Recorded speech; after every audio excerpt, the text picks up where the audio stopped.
Assalamualaikum warahmatullahi wabarakatuh. Teman-teman, kali ini saya akan bercerita. Sebenarnya cerita ini sudah lumayan populer dan sangat sering dikisahkan, terutama di kegiatan-kegiatan yang berhubungan dengan anak yatim. Ini tentang kisah yang dikisahkan oleh Abdullah bin Mubarak.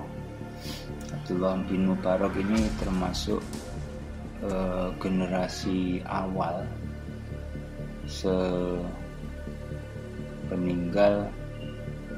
Nabi Muhammad. Beliau ini meninggal tahun 181 Hijriah, di abad kedua Hijrah nih, di abad kedua Hijriah.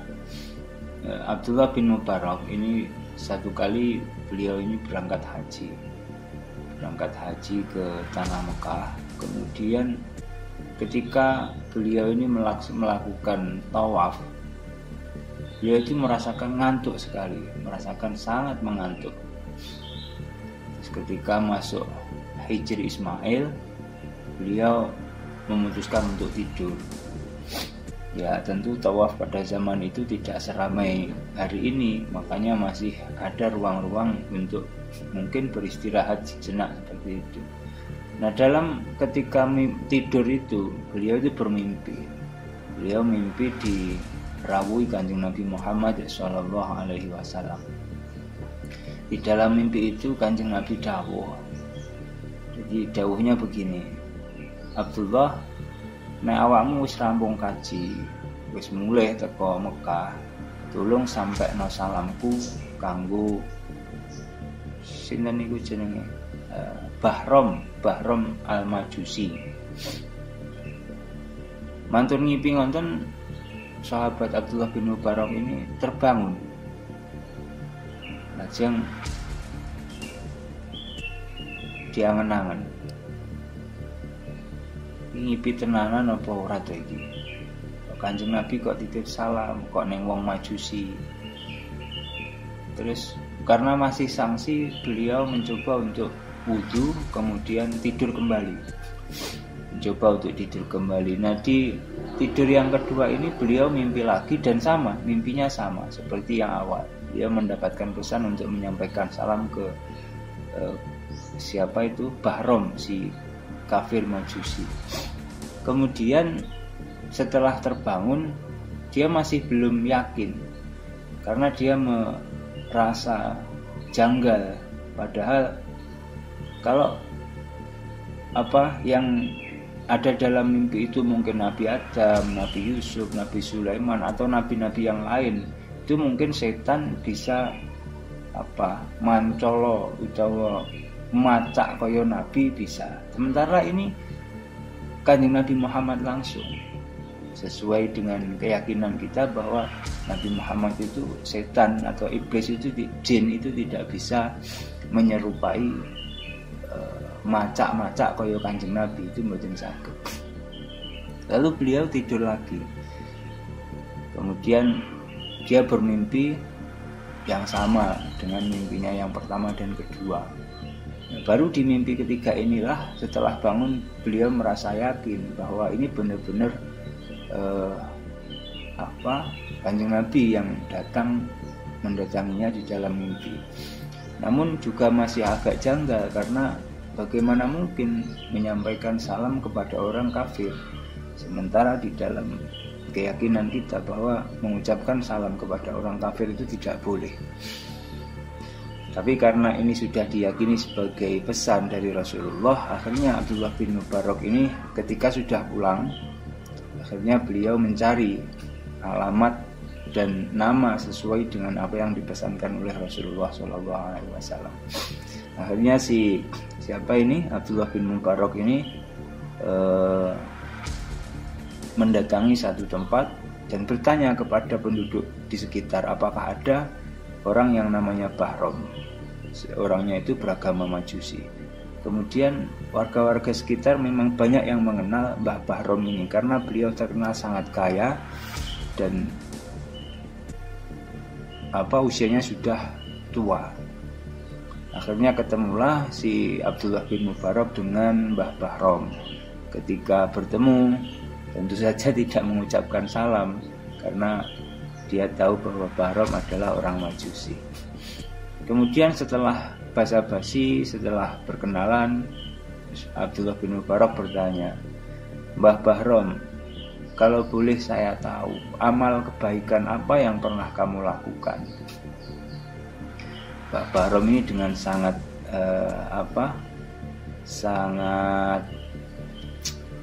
percaya diri, beliau itu bercerita. Jadi, oh iya, aku duwe amal baik. Saya ini punya 8 anak, yang 4 laki-laki, yang 4 perempuan. Nah, karena saya khawatir anak-anak ini nanti menjadi generasi yang tidak sama seperti saya. Akhirnya saya nikahkan ini 4 anak laki-laki saya dengan anak-anak perempuan saya. Ngono ceritanya. Loh, niku mboten leres niku Mbah Bahrom. Iya kan ora bener menurut agamamu. Nek menurut agamaku gak apa-apa. Saurane Mbah Bahrom ngeten. Cobi amal-amal yang lain lagi. Nah, mungkin iki satu ketika orang-orang itu kan di lingkungan sini banyak yang kekurangan keuangan, melarat lah bahasanya ya. Kemudian mereka itu sering hutang kepada saya. Nah, dari hutang itu saya biasanya itu menambahi jasa dari hutang tersebut. Yolek zaman sakniki mungkin rentenir lah, riba. Lho niku ya orang ngamal apik Mbah Bahrom niku malah ngrugekne wong liya. Abdullah bin Mubarak bilang seperti itu. Tapi kembali lagi Mbah Bahrom nyauri, kuwi kan ya aturane agamamu lah, agamaku ora apa-apa, ngono kuwi apik-apik ae. Cobi yang lain, cerita yang lain itu semuanya salah itu. Oh mungkin iki, jadi anakku 4 lanang, anakku wedok 4, kuwi wis tak rabekne to. Kawin dengan sesama saudaranya. Nah bojoku ki meteng meh. Nah kebetulan anakku sing terakhir iki wedok. Ayu banget anakku. Tak ragati ya enggak ayu. Terus karena setelah anakku ini dewasa, saya khawatir gak enek wong sing iso ngopeni, ora iso njogo kecantikannya. Akhirnya tak rabi dhewe. Nah ini saya demi memuliakan anak ben tetep jadi wong ayu ya panggah jadi wong bener. Nah ini Abdullah bin Mubarak ya sedikit kesal dan juga tertawa karena ini kisah ini juga lucu. Wis ngene. Mosok ngamal kaya ngono elek kabeh mbok sebut ning. Oh sik. Mungkin iki akhirnya Mbah Bahrom ini menceritakan satu kisah. Begini kisahnya. Jadi Mbah Bahrom ini bilang ketika satu malam itu mau berkumpul, menggauli bojonya yang sebenarnya anaknya tadi. Jadi dia bilang kalau mau ngumpuli bojonya itu isin lek lampune empan gitu. Akhirnya lampu-lampu itu dimatikan. Terus ketika beliau itu mau nganu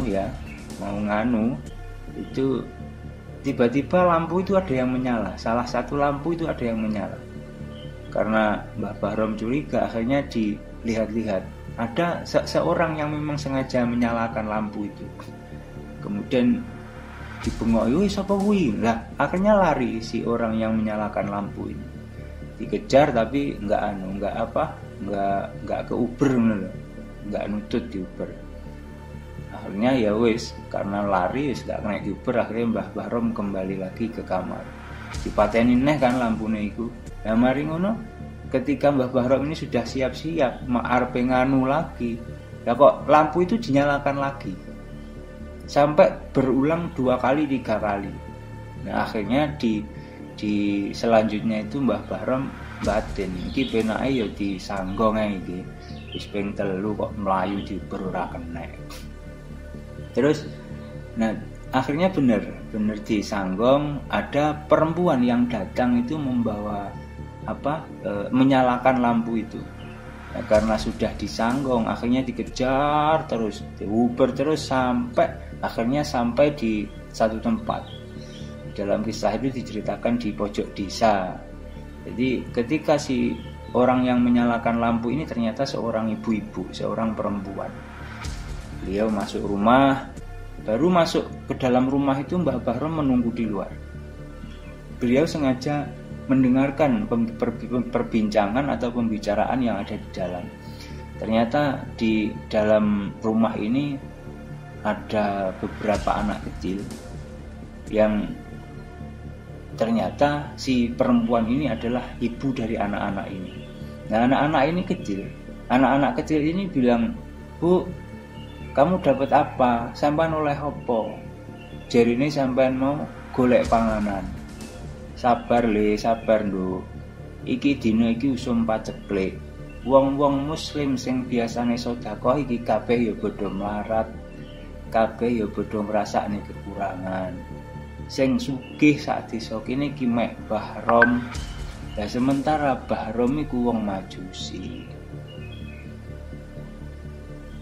Lah aku arepe nyolong ning gone Majusi kuwi, tapi konangan terus. Ternyata aku kecilek gak iso oleh apa-apa.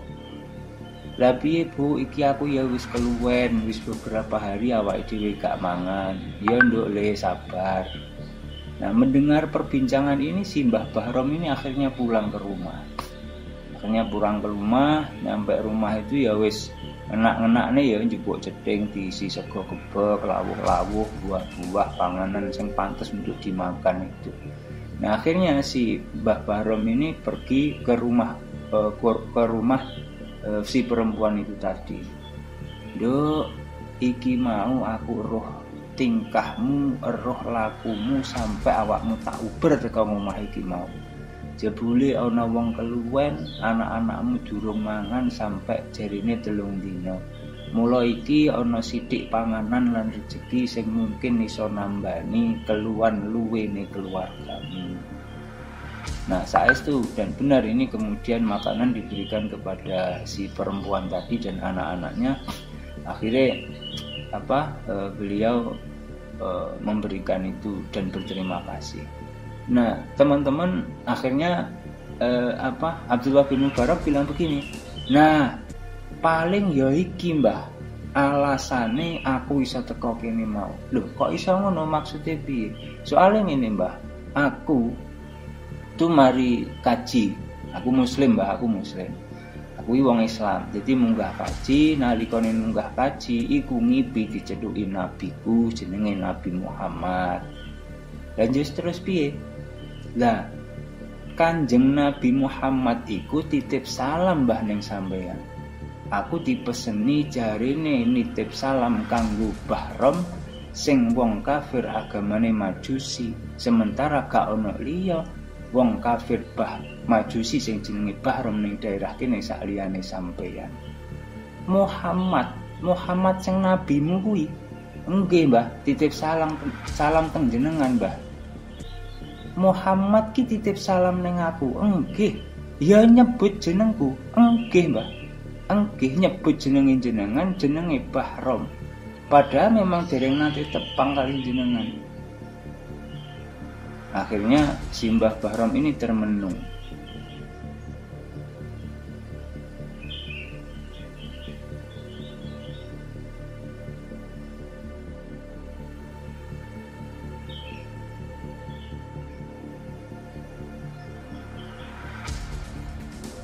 Akhirnya dia bicara lagi. Nek ngono pancen bener yen nabimu kuwi wong sing mulya, wong sing duwe welas asih, wong sing duwe kasih sayang nyang makhluk kabeh.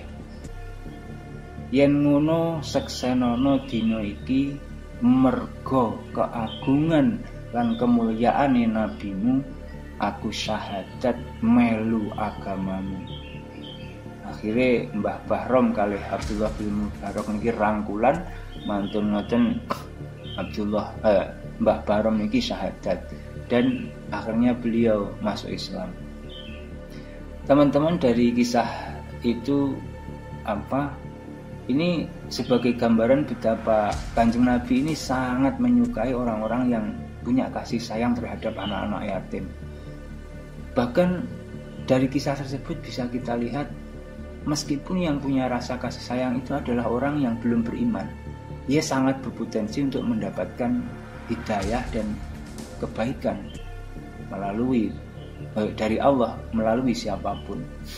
Makanya apalagi kita sebagai muslim dan mendengar banyak informasi tentang bagaimana agungnya, bagaimana mulianya membayangi cahaya yatim, maka semoga kita diberikan rezeki yang banyak, diberikan ketakwaan, diberikan keimanan yang kuat, dan diberikan kesempatan untuk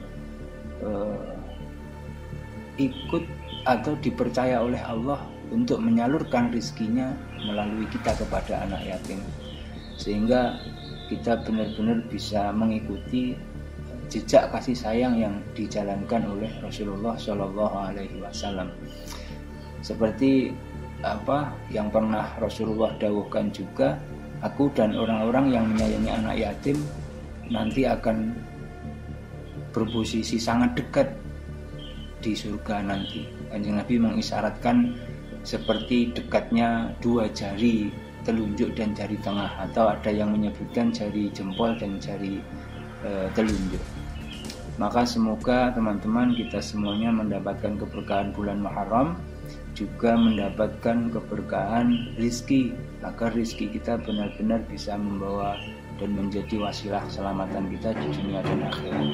Demikian teman-teman, semoga bermanfaat. Wassalamualaikum warahmatullahi wabarakatuh.